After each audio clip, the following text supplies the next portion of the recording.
ተሰቅሏል ወይስ አልተሰቀለም የሚለው ላይ ደግሞ አጭር ቆይታ እናደርጋለን።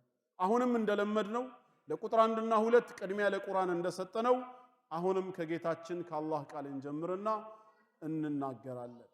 እንደ ሙስሊሞች እምነት እንደ ጌታችን ቃል ማስተምህሮ ዒሳ አለይሂ ሰላም አልሞተም አልተሰቀለም። ጌታችን አላህ ሳይሞት ሳይገደል ሳይሰቀል ወደ ራሱ ወስዶታል፣ ወደ ራሱም አንስቶታል እንላለን።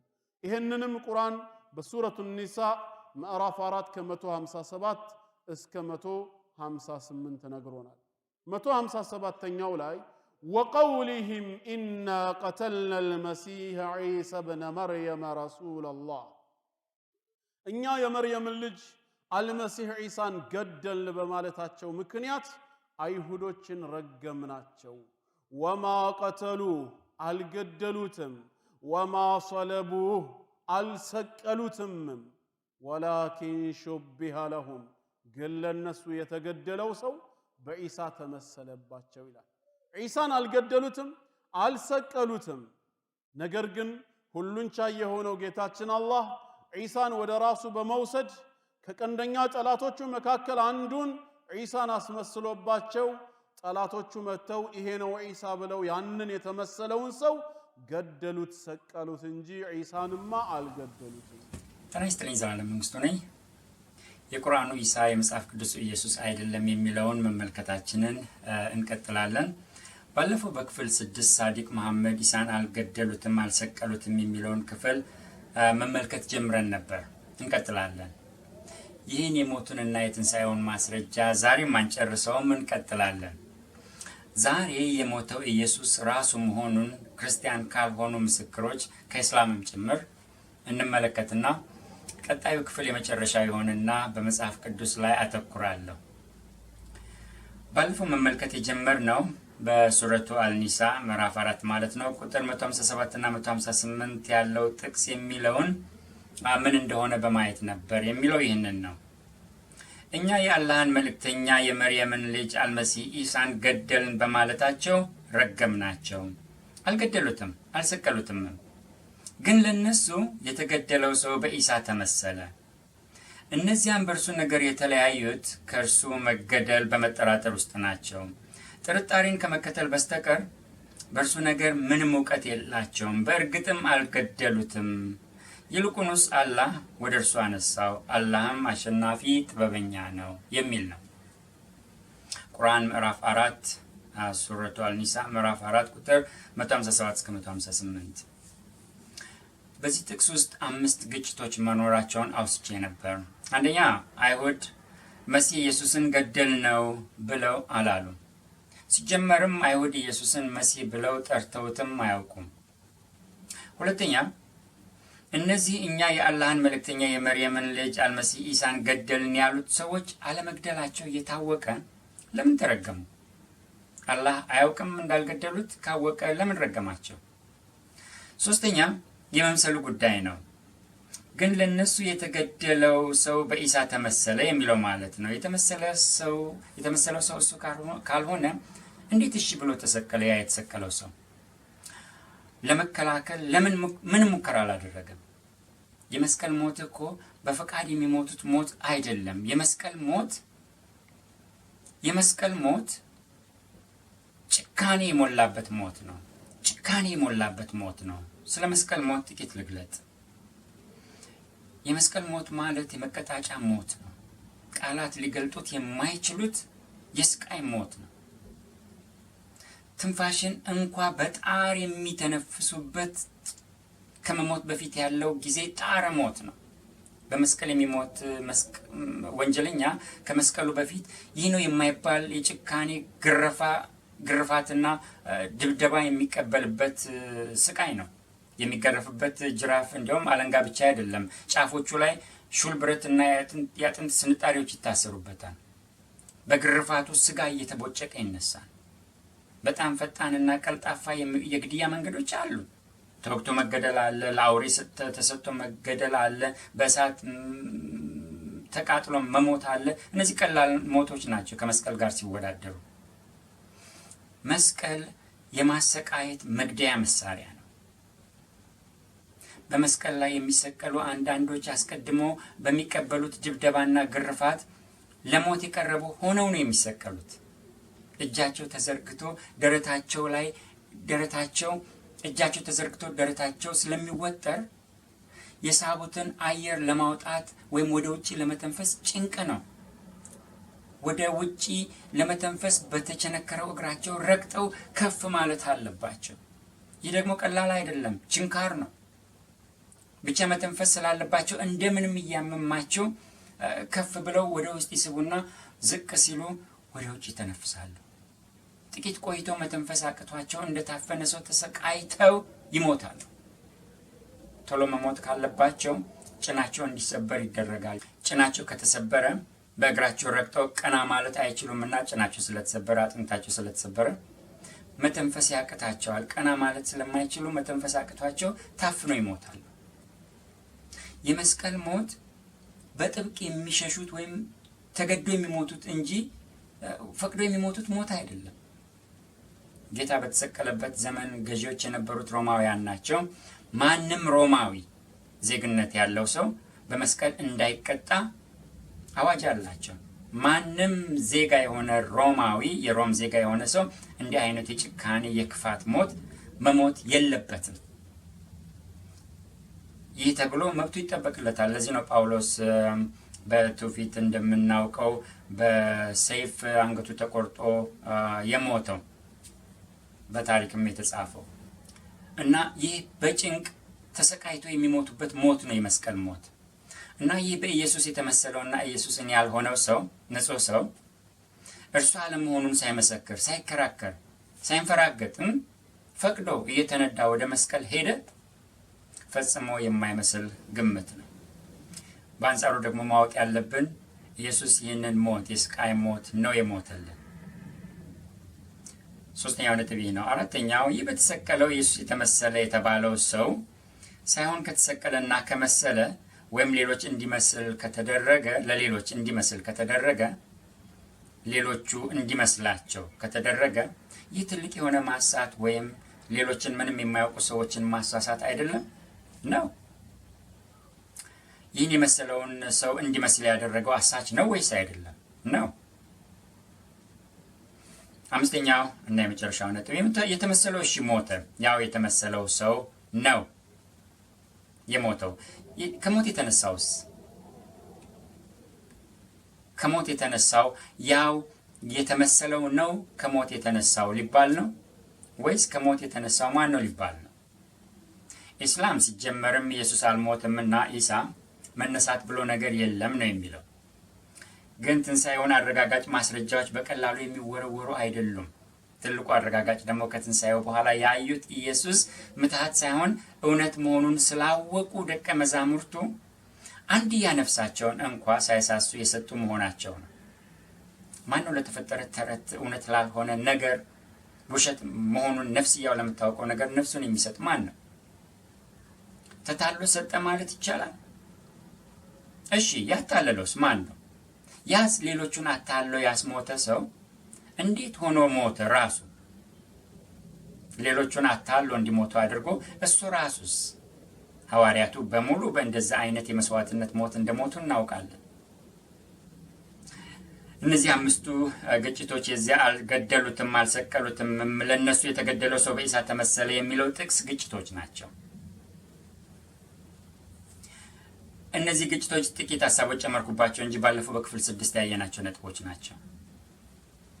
ነገረ ክርስቶስ ወይም በስነ መለኮት ክሪስቶሎጂ የሚባለው ትምህርት ከክርስትና ትምህርቶች ውስጥ ጉልህ ነው። ክርስትና የኖረው ከክርስቶስ የተነሳ ነው። ክርስቲያን ማለት የክርስቶስ ተከታይ ወይም የክርስቶስ የሆነ ማለት ነው። ክርስቲያን የሚለው ቃል ለመጀመሪያ ጊዜ በመጽሐፍ ቅዱስ ውስጥ የተጻፈው በሐዋርያት ሥራ ምዕራፍ 11 ቁጥር 25 እና 26 ላይ ነው።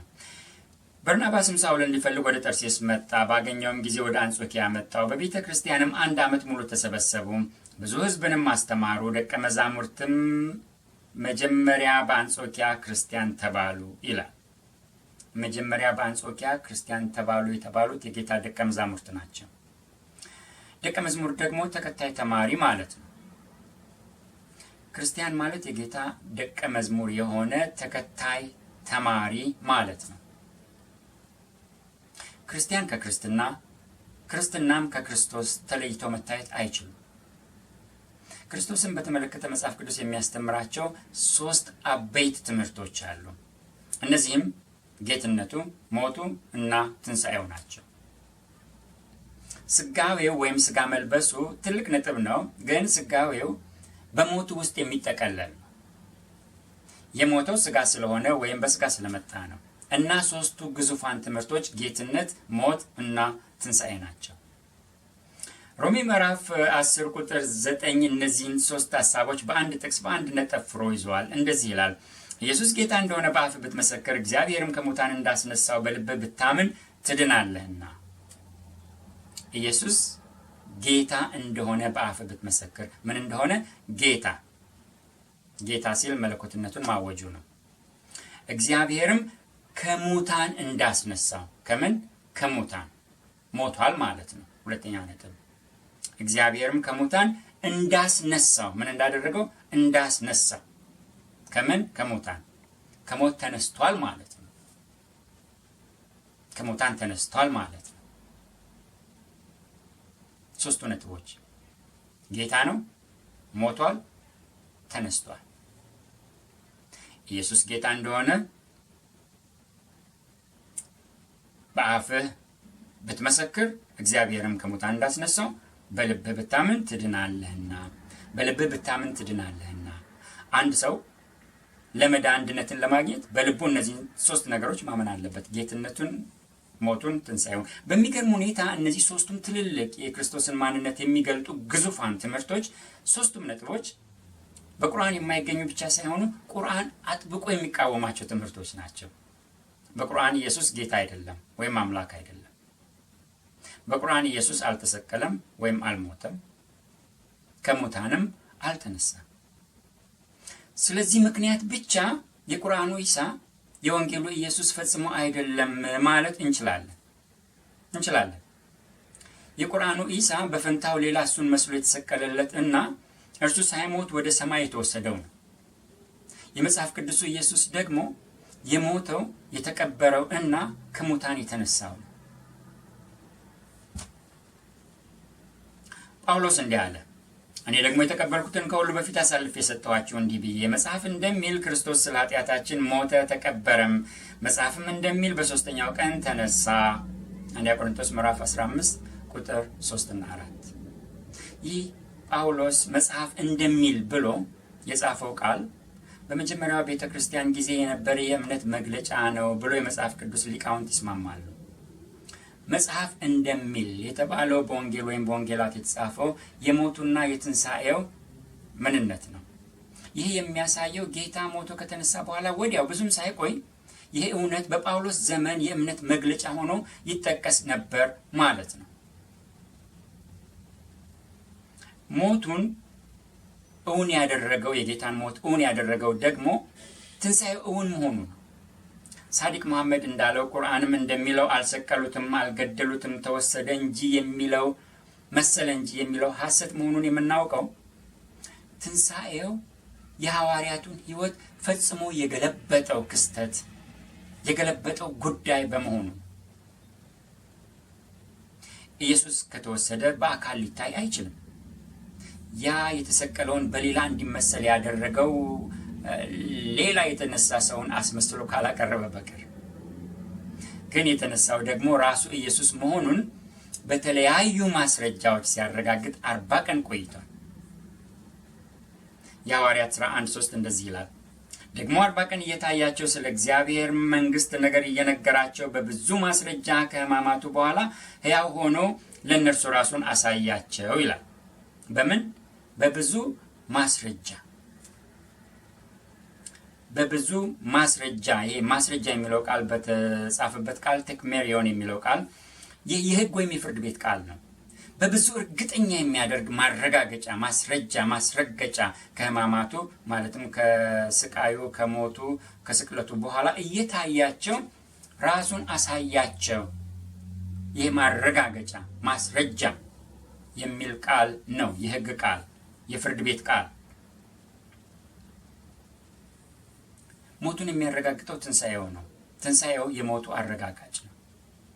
ሞቱ ተሰቅሎ መሞቱ እውን መሆኑን የሚመሰክረው ትንሣኤው ነው። ኢየሱስ ከሞት የተነሳበት አካል ያ ከሞት የተነሳበት አካሉ ተፈጥሮም ኃጢአትም ሞትም በማይገዙት ሊሰለጥኑበት ኃጢአትም ተፈጥሮም ሊሰለጥኑበት በማይችሉበት መንፈሳዊ አካል ሆኖ ነው። የኢየሱስ በመስቀል መሞቱ እንዲመስላቸው የተደረጉ የተታለሉ ጥቂት አይሁዶች ተከታዮቹ ብቻ የጻፉት ታሪክ አይደለም። መሰላቸው የተባሉት አልመሰላቸውም። በእርግጥም እነሱ ተታሎ ጻፉ ቢባሉ እንኳ ያልተታለሉ ሌሎችም ጽፈዋል። ክርስቲያን ያልሆኑ እንዲሁም ጸረ ክርስትና የሆኑ ሰዎችም እንኳ መሞቱን አምነው ጽፈዋል። ስለዚህ መሞቱ እውነት መሆኑንም ነው መሞቱ እውነት መሆኑ ነው ትንሣኤውንም እውነት የሚያደርግላቸው ለነዚህ ሰዎች ሕያው መሆኑ ይህ የተረጋገጠ መሆኑ ነው ኢየሱስን የነበረ የኖረ የሞተ መሆኑን የሚያረጋግጥላቸው። ያንን የመኖሩን የህልውናውን ጉዳይ እውነት የሚያደርግላቸው የኢየሱስ ሞት ታሪክም የዘገበው እውነት ነው። ክርስቲያኖች ማመናቸው እምነታቸውን ቢጽፉም እምነታቸውን ነው የገለጡት የጻፉት። ክርስቲያን ያልሆኑስ? ክርስቲያን ያልሆኑም ይህንን እውነት ተቀብለዋል፣ ጽፈዋል። የታሪክ ዘጋቢዎች ጽፈውታል። ዛሬ ሁለቱን ምስክሮች አቀርባለሁ። ከሁለቱ ምስክሮች የተለያዩ አቀርባለሁ። አንደኛው ከሙስሊም ከራሳቸው ከኢስላም ውስጥ ኢየሱስ በመስቀል ላይ አልሞተም የሚለው መኖራቸውን ሞቷል የሚሉ መኖራቸውን እንመለከታለን። ሁለተኛ ከታሪክ ውስጥ ከክርስትና እምነት ውጪ የማያምኑ ሰዎችም የታሪክ ዘጋቢዎችም ኢየሱስ በሕይወት የነበረና የሞተም መሆኑን የጻፉትን እንመለከታለን። ሶስተኛውን ዛሬ አንመለከትም። በሚቀጥለው ስንጨርስ ማጠናቀቂያ ያደርገዋለሁ። ሶስተኛው መጽሐፍ ቅዱስ የሚለው ነው። የክርስትና መጽሐፍ የሆነው ይህ መጽሐፍ ስለ ክርስቶስ ሞትና ትንሣኤ የሚለውን በመናገር ደመድማለሁ። ሶስት ምስክሮች እጠራለሁ ማለት ነው።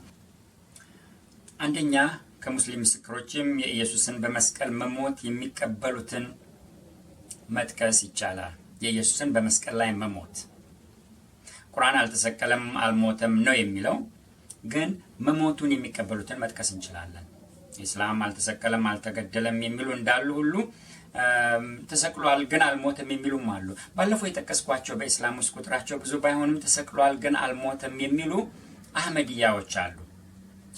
ባለፈው በክፍል 6 አህመድያ ማለት ሲኖርብኝ እስማኤሊ ብያለሁ። በስህተት ነው። አህመድያ ተብሎ ይስተካከልልኝ ይታረምልኝ። እስማኤሊዎችም የሚሉት አላቸው፣ እመለስበታለሁ። ስለዚህ ስለ እስማኤሊዎች አህመዲዎች ወይም አህመድያ የሚባለው ቡድን ወይም ቤተ እምነት፣ በዚህ ቤተ እምነት ውስጥ የሚገኙ ሰዎች የእስላም ቤተ እምነት ነው።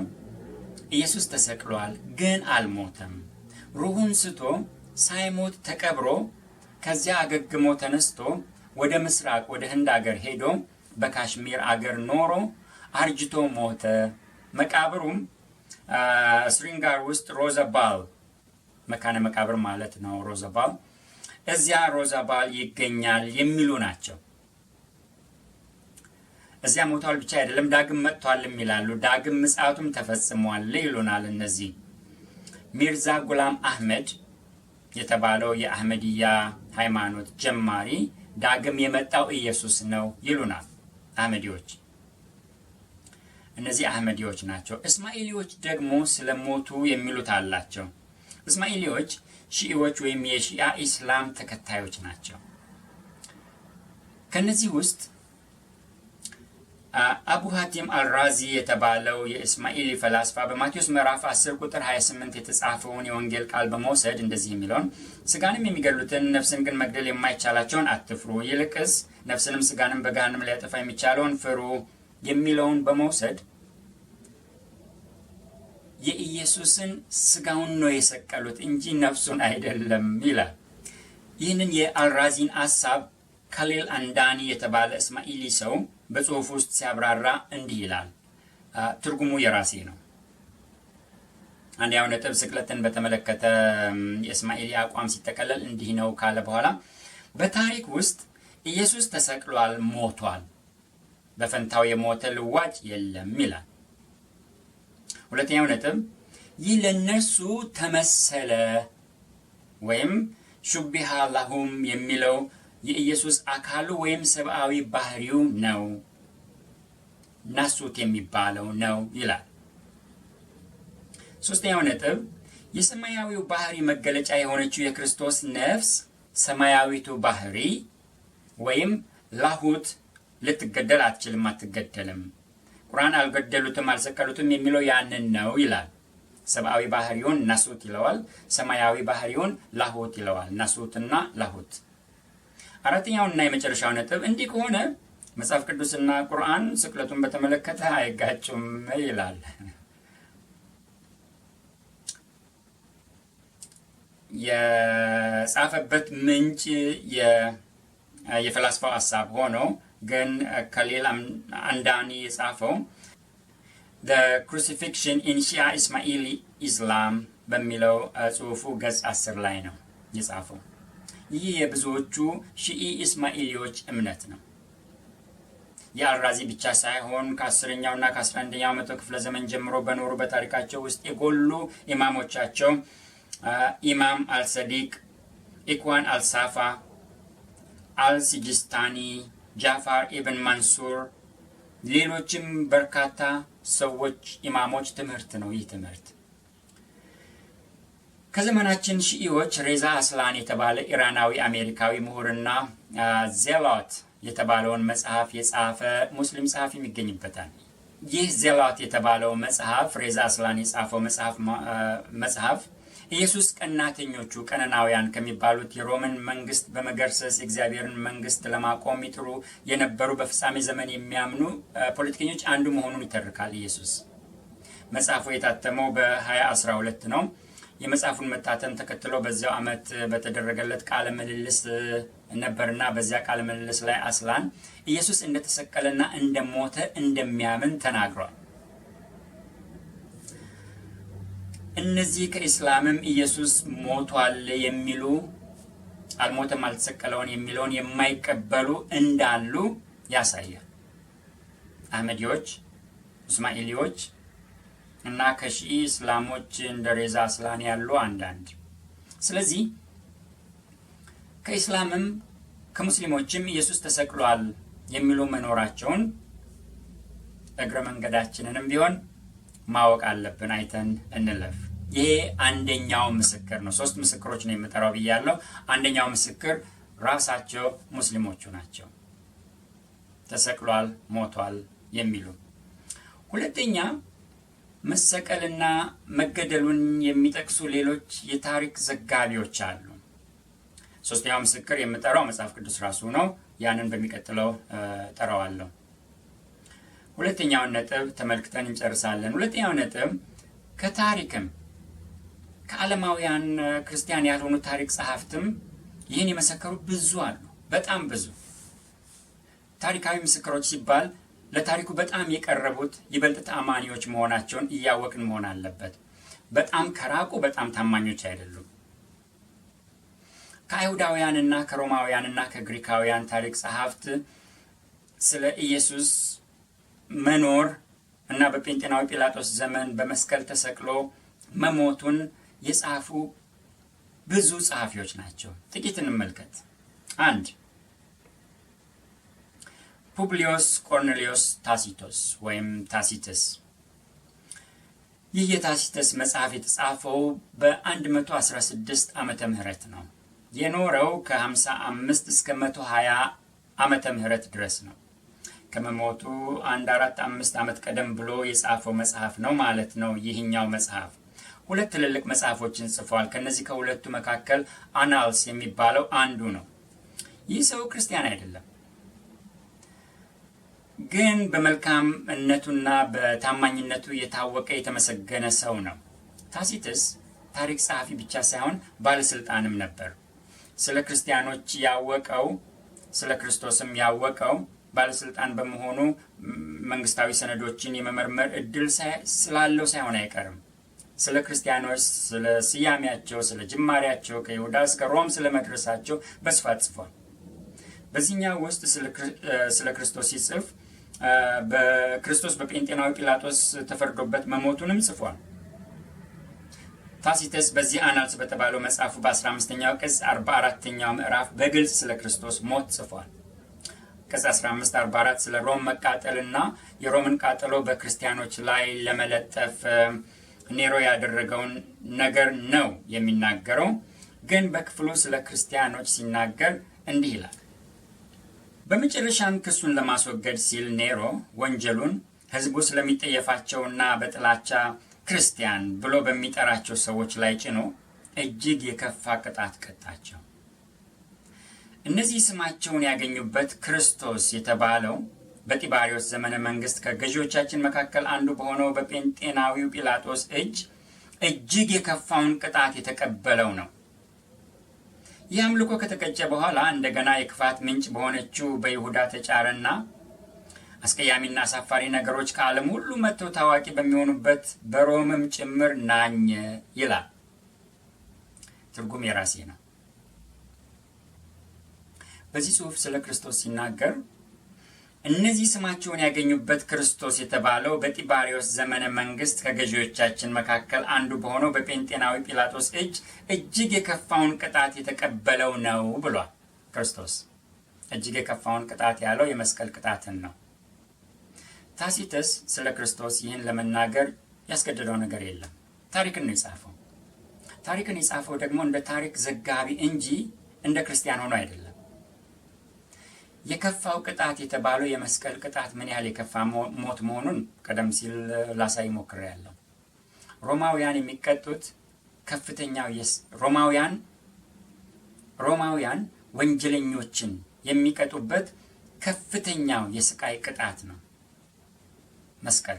በእንጨት መሰቀል ለሮማውያን ብቻ አይደለም፣ በአይሁድም ዘንድ እርግማን ነው። ዘዳግም 21 ቁጥር 22 እስከ 23 ይህንን ይነግረናል። እንደዚህ ይላል። ማንም ሰው ለሞት የሚያበቃውን ኃጢአት ቢሰራ እንዲሞትም ቢፈረድበት በእንጨትም ላይ ብትሰቅለው በእንጨት ላይ የተሰቀለ በእግዚአብሔር ዘንድ የተረገመ ነውና ሬሳው በእንጨት ላይ አይደር። ነገር ግን አምላክህ እግዚአብሔር ርስት አድርጎ የሰጠህን ምድር እንዳታረክስ በእርግጥ በዚያው ቀን ቅበረው። ዘዳግም 21 22 እስከ 23።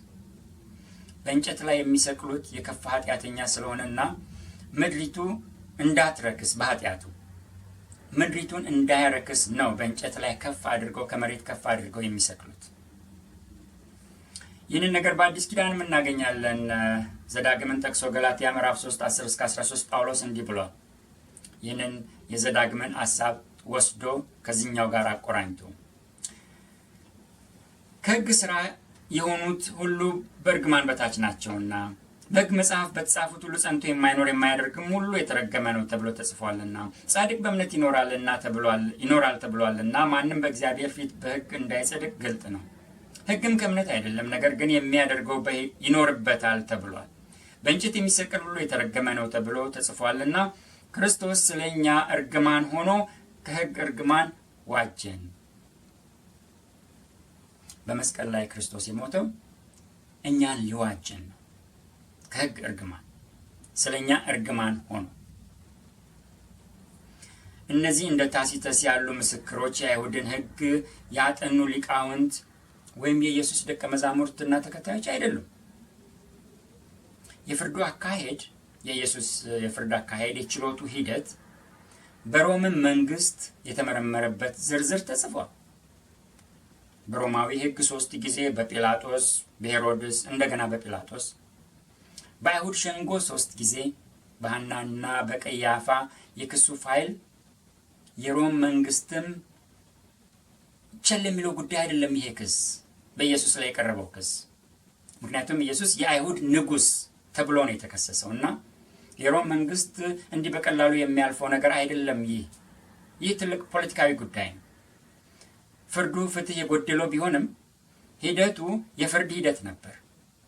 ፍርዱም፣ ስቅለቱም፣ ሞቱም ሰዎች የሰሙት ያዩት ያረጋገጡትም ጉዳይ ነው። የኢየሱስ ፍርድ የተደረገው በድብቅና በስውር አልነበረም። የቄሳር ወኪል ባለስልጣን አለ፣ የይሁዳ ገዢ፣ የገሊላ ገዢ፣ ካህናት አሉ፣ ሊቀ ካህናቱ አሉበት። የአይሁድ ሸንጎና የሮም ስልጣን ቢሮ ያየው ጉዳይ ነው። የተሰቀለው ኢየሱስ አይደለም የሚለው ውሃ የማያነሳ መከራከሪያ መሆኑን ይህ ሊያረጋግጥልን ይችላል። እነዚህ ሁሉ ሰዎች ተሳስተው የተሳሳተ ሰው ወስደው ሰቀሉ ለማለት የሚደፍር አላዋቂ ደፋር ነው። የሮም ሕግ ኢየሱስ አይደለሁም የሚልን ሰው ነህ እንጂ ብለው ለፍርድ አሳልፈው አይሰጡም። የሮም ሕግም አይሰጥም። የተከሰሰውን ደግሞ ያ ሰው የተከሰሰው ሰው ፍርዱን በትክክል መቀበሉን እርግጠኛ መሆኑን ሳያረጋግጡ ግማሽ መንገድ ሄደው አይቆሙም። ይህ የታሲተስ ምስክርነት ነው። ሁለተኛው ሰው ጆሴፈስ የሚባለው ፍላቪዮስ ዮሴፍ የሚባለው ሰው ነው። ከ37 እስከ 97 የኖረ አይሁዳዊና ለሮማውያን የአይሁድን ታሪክ የዘገበ የጻፈላቸው ሰው ነው። በትውልዱ አይሁዳዊ ነው፣ በዜግነቱ ሮማዊ ነው።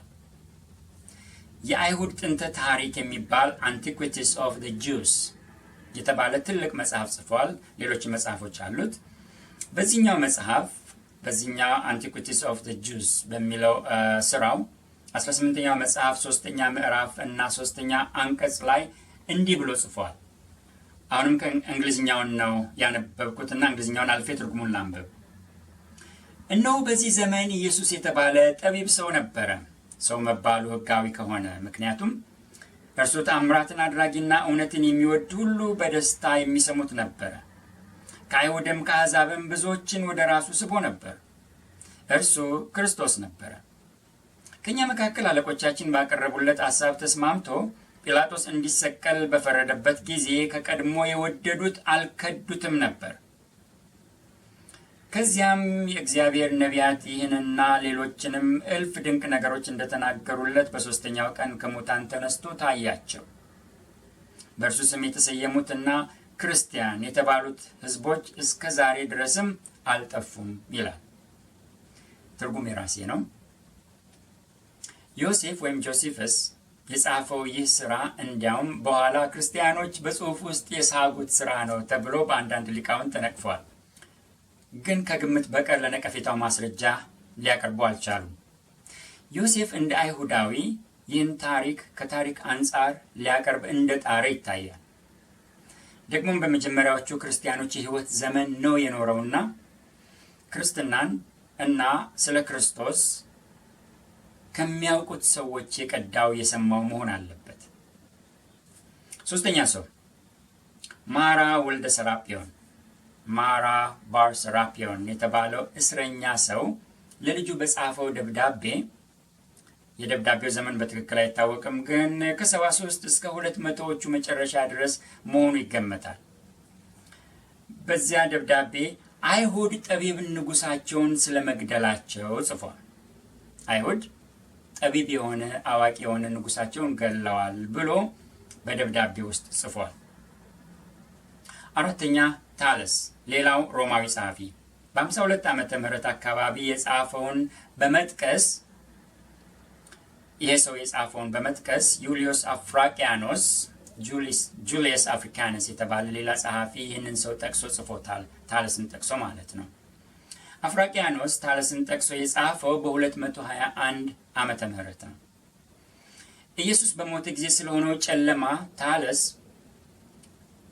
ጨለማው የፀሐይ ግርዶሽ ብቻ እንጂ ሌላ አይደለም ብሎ አጣጥሎ የጻፈውን በመቃወም ነበር አፍራቂያኖስ የጻፈው። እንደ ማስረጃ ያቀረበውም የአይሁድ ፋሲካ በዓል ሙሉ ጨረቃ ላይ የዋለ ሲሆን በሙሉ ጨረቃ ጊዜ ቀን ላይ የፀሐይ ግርዶሽ ሊኖር አለመቻሉን በማብራራት ነው። ቀን ጨልሟል ጌታ በሞተ ጊዜ፣ ግን ይህ የጨረቃ ግርዶሽ አይደለም ያንን ጨለማ የፈጠረው ለማለት ነው። ሙሉ ጨረቃ ሲሆን ኢየሱስ በሞተበት ቀን ከሰዓት በኋላ በ9 ሰዓት ነው ኢየሱስ የሞተው። የፀሐይ ግርዶሽ በዚያ ሰዓት ሊኖር አይችልም። ሙሉ ጨረቃ ማታ ላይ ነው የምትታየውና በ9 ሰዓት ቀን ፀሐይን መጋረድ የምትችልበት ስፍራ ላይ አትገኝም የሚል ነው። ይህንን የቀን ጨለማ ጉዳይም የአሪዮስፋጎሱ ዲዮናሲዮስ ወይም ዳዮናይሲየስ ዘ ኤሪዮፓጋይት የተባለ ሌላ ሰውም ጠቅሶታል። አምስተኛ የሳሞሳታዊው ወይም ግሪካዊው ሉቂያኖስ ሉሲያን ኦፍ ሳሞሳታ። ይህ የፌዝ ወይም የስላቅ ጽሑፎችን የሚጽፍ ሰው ነበረ። ስለ ክርስቲያኖችም እያፌዘ የጻፈ ሰው ነው። የኖረው ከ125 እስከ 180 ዓመት ገደማ ነው። ስለ ክርስቲያኖች በጻፈው ጽሑፍ ውስጥ ክርስቲያኖች በመስቀል ላይ የተሰቀለውን መሪያቸውን ወይም ሕግ ሰጪያቸው የሆነውን ሰው እንደሚያመልኩ ጠቅሷል።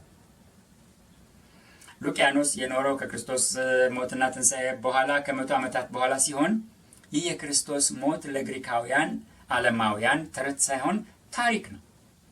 እያፌዘባቸው ነው በመስቀል ላይ የተሰቀለ መሪ ያመልካሉ እያለ የምጸት ጽሑፍ የጻፈው። ግን የጻፈው ታሪክን ነው። ወይም እያፌዘ የምጸት ጽሑፍ እያደረገ የጻፈው ነገር ምጸትም ቢሆን ታሪክን ነው የጠቀሰው። ስድስተኛ የጲላጦስ ሥራ ወይም ግብረ ጲላጦስ አክትስ ኦፍ ፖንቲየስ ፓይለት የተባለ ሰነድ አለ። ያንን ሰነድ ሰማዕቱ ኢዮስጢን ጀስቲን ማርተር እና ተርቱሊያኖስ ወይም ተርቱሊያን ይህንን በመጥቀስ የክርስቶስ መስቀል እና ሞት የተረጋገጠ መሆኑን ጽፈዋል። ተርቱሊያኖስም ኢዮስጢንም ይህንን ግብረ ጲላጦስ የሚባለውን ጽሑፍ ጠቅሰው የክርስቶስ መስቀል እና ሞት እርግጠኛ ወይም የተረጋገጠ መሆኑን ጽፈዋል። የውጭ ጸሐፊ ነው የጠቀሱት፣ ከሐዋርያቱ ውጭ የሆነ ሰውን ጠቅሰው ማለት ነው። እነዚህ ጸሐፊዎች ኢዮስጢን እና ተርቱሊያኖስ ክርስቲያኖች ናቸው። የጠቀሱት ሰነድ ግን ሮማዊ ምንጭ ነው። ኢዮስጢን በ150 ዓመተ ምህረት አካባቢ፣ ተርቱሊያኖስ ደግሞ በ220 ዓመተ ምህረት አካባቢ ነው የጻፉት። ኢዮስጢን እና ተርቱሊያኖስ ክርስቲያኖች ቢሆኑም የጠቀሱት ምንጭ ክርስቲያን ያልሆነ ሰው ስራ ነው። ስለዚህ ክርስቲያን ያልሆኑ ሰዎች፣ ዓለማውያን ሰዎችም ስለ ክርስቶስ ሞት ጽፈዋል ማለት ነው። ሰባተኛ ሶይቶኒዮስ የቄሳር አድሪያኖስ ወይም ኤምፐረር ሃድሪያን የኖረው በ78 እስከ 138 ነው። የነገሰው 117 እስከ 138 ነው። የእሱ ጸሐፊ የሆነ ሰው ነው ሶይቶኒዮስ። እና ይህ ሰው ለክርስቲያኖች ስደት ምክንያት ስለሆነው ስለተሰቀለው ክርስቶስ ሞትና ትንሣኤም ጽፏል። የንጉሥ ጸሐፊ፣ የሮማዊ ንጉሥ ጸሐፊ ስለ ክርስቶስ ሞትና ትንሣኤ። ስምንተኛ በ140 ዓመተ ምህረት ገደማ ቄልሲዮስ የተባለ የክርስትና ጠላት የሆነ ጸሐፊም ስለ ክርስቶስ በመስቀል ላይ ተሰቃይቶ መሞት ጽፏል። የክርስትና ጠላት የሆነ ሰው። ዘጠነኛ እና የመጨረሻ አደረኩት እንጂ የመጨረሻ አይደለም፣ ሌሎች በርካታ ምስክሮች አሉ። አይሁድ በትውፊትና ኋላም በታሪክ ባስቀመጧቸው ሰነዶች የክርስቶስን ሞትም ጽፈዋል። ጠልሙድ ወይም ታልሙድ የአይሁድ ስነ ቃልና ስነ ጽሑፍ የታሪክ ስራ ነው። ስነ ቃላዊው ስራ ምሽና የተባለው ሲሆን ይህ ትውፊት በሁለተኛው መቶ በጽሑፍ ሊቀመጥ በቅቷል። በጽሑፍ የተቀመጠው ምሽና ወይም ጽሑፍ ገማራ ይባላል። ገማራ ስብስብ ወይም መድብል ማለት ነው። ምሽና 6 ክፍሎች አሉት። ከ6ቱ ክፍሎች በአራተኛው ክፍል ውስጥ ሳንሂድሪን ስለተባለው ስለ አይሁድ ሸንጎ በተጻፈው ክፍል ውስጥ ስለ ሸንጎ ፍርድ ሂደት ዝርዝር ተወስቶ ስለ ናዝሬቱ ኢየሱስ ፍርድም ተጽፏል። ይህንን ጽሑፍ አልተረጎምኩትም፣ እንግሊዝኛውን ላንብበው። እንደዚህ ይላል። On the eve of Passover they hang Yeshu the Nazarene, ናዝራዊውን ኢየሱስን ማለቱ ነው። And the herald went out before him for 40 days, saying, Yeshu the Nazarene will go out to be stoned for sorcery and misleading and enticing Israel to idolatry. Any who knows anything in his defense must come and declare concerning him. But no one came to his defense, so they hung him on the eve of Passover. ይላል። አይሁድ እንኳን በጽሑፋቸው የተሰቀለው ኢየሱስ እንጂ እሱን የመሰለ አለመሆኑን ያረጋግጣሉ። አይሁድም እንኳን አይሁድ የጻፉልን ሌላ ጽሑፍ ቶሌዶት የሹ የሚባል ልቦለዳዊ ስራም አለ። ይህ ጽሑፍ የኢየሱስ ደቀ መዛሙርት በቡድን ሆነው በድኑን ሊሰርቁ በድኑን የተሰቀለውን ሬሳውን ከተቀበረበት ወስደው ሊሰርቁ ማሰባቸውን አንድ ይሁዳ የተባለ አትክልት ጠባቂ ሰምቶ በሌሊት መጥቶ የኢየሱስን በድን ከዮሴፍ መቃብር ወስዶ አዲስ በተቆፈረ ሌላ ጉድጓድ ቀበረው። ደቀ መዛሙርቱም ወደ መቃብሩ መጥተው የኢየሱስን በድን ባጡ ጊዜ ተነስቷል እያሉ ተመለሱ። የአይሁድ አለቆችም መጥተው መቃብሩ ባዶ ሆኖ አገኙት። አትክልት ጠባቂው ግን ወስዶ አዲሱን መቃብርና የኢየሱስን በድን አሳያቸው ይላል። ይህ በማቴዎስ ምዕራፍ 28 ቁጥር 11 እስከ 15 ከተጻፈው ጋር በድኑን ሰረቁት ከሚለው ወግ ጋር ይቀራረባል። አይሁድም ሆን ብለው እንደዚህ ያለውን ልብ ወለድ የጻፉት ከዚያ ጋር ለማቆራኘትና ኢየሱስ መሲሁ አለመሆኑን ለማሳየት ለአይሁዳውያን ለማሳየት ለልጆቻቸው የተፈጠረ ጽሑፍ ነው። ግን ቀላል ሚዛን ውሸቱነቱን የሚገልጥና ብዙ ቀዳዳዎች ያሉበት ተረት ነው። ይህ ተረት ወይም ልብ ወለድ ለምሳሌ አትክልት ጠባቂው መቃብሩን ይጠብቁ የነበሩትን የሮም ወታደሮችና የታተመውን መቃብር እንዴት አልፎ ያንን ገድል ፈጸመ? ጠባቂዎች አሉ፣ የሮም ወታደሮች ያው እነዚህን እንዴት አለፈ? አንድ አትክልት ጠባቂ ደህና ፈጸመ እንበል። እነሱን አሸንፏቸውም ሄዶ ሬሳውን ወስዶ ቀበረ እንበል። ለአይሁድ አለቆችም አሳያቸው እንበል። አይሁድ ኢየሱስ ከሞት ተነሳ ሲባል ሐሰተኛነቱን ለማረጋገጥ ይህንን አዲሱን መቃብርና ሬሳውን ስለምን አውጥተው አላሳዩም? ይሄው የሞተው ኢየሱስ ብለው ይሄ ተሰረቀ የተባለው ፈጠራ መደገፊያ እንዲሆን የተሰራ ልቦለዳዊ ትረካ ነው። ይሁን እንጂ የሞተውና የተቀበረው ኢየሱስ እንጂ ሌላ ኢየሱስን የመሰለ ሰው መሆኑን ይህ ልቦለድም አያወሳም። እነዚህ ሁሉ ከላይ የተዘረዘሩት ክርስቲያናዊ ያልሆኑ እና ታሪካዊ ጽሑፎች ናቸው። ታሪክን የዘገቡ ጽሑፎች ናቸው። ከነዚህ ጽሑፎች በየትኛው የሞተው ሰው ላዩት ሰዎች ኢየሱስን መሰለ፣ በኢየሱስ ተመሰለ ወይም ኢየሱስ ክርስቶስን መሰለ የሚል እንኳን ቃል መናኛ ሐሳብም አናገኝም። ስለዚህ በቁርአን ምዕራፍ 4 ቁጥር 157 እኛ የአላህን መልእክተኛ የመርየምን ልጅ አልመሲህ ኢሳን ገደልን በማለታቸው ረገምናቸው። አልገደሉትም፣ አልሰቀሉትም፣ ግን ለነሱ የተገደለው ሰው በኢሳ ተመሰለ የሚለው ከ600 ዓመታት በኋላ የተፈጠረ የፈጠራ ቃል እና ስህተትም ማሳሳቻም አሳችም የሆነ ጽሑፍና ቃል ነው። የመጨረሻውን ምስክር ሶስተኛውን ምስክር ጌታ ቢፈቅድ ብንኖርም በሚቀጥለው እጠራለሁ። እግዚአብሔር እስከዚያው ሁላችንንም በሰላም ይጠብቀን። አሜን።